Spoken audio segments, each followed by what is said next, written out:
টানা 3 দিনের ছুটিতে বিশ্বের দীর্ঘতম সমুদ্র সৈকত কক্সবাজারে লাখো পর্যটকের ঢল নেমেছে। এই মুহূর্তে আমি রয়েছি সৈকতের সুগন্ধা পয়েন্টে। দেশের নানান প্রান্ত থেকে আগত পর্যটকরা সমুদ্র সৈকতের বিভিন্ন পয়েন্টে এসে সমবেত হয়েছেন। কেউ সমুদ্র স্নান করছেন, আবার অনেকেই কিটকোট চেয়ারে বসে সমুদ্রের ঢেউয়ের যে তীব্র গর্জন সেটিকে উপভোগ করছেন।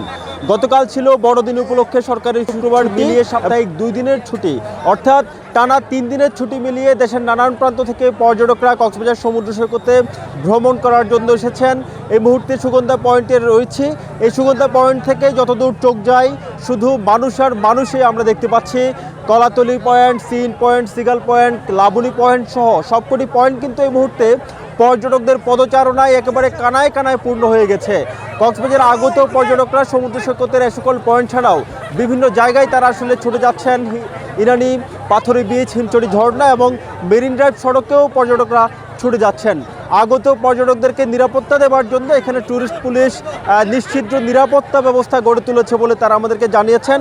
আরেকটি বিষয় যোগ করতে চাই, আগামী কিছুদিন পরে আসলে 31st নাইট, অর্থাৎ 2025-এর শেষ দিন 31st নাইট উপলক্ষেও আসলে কক্সবাজারে প্রতি বছর ভ্রমণ পিপাসুরা ভিড় জমান।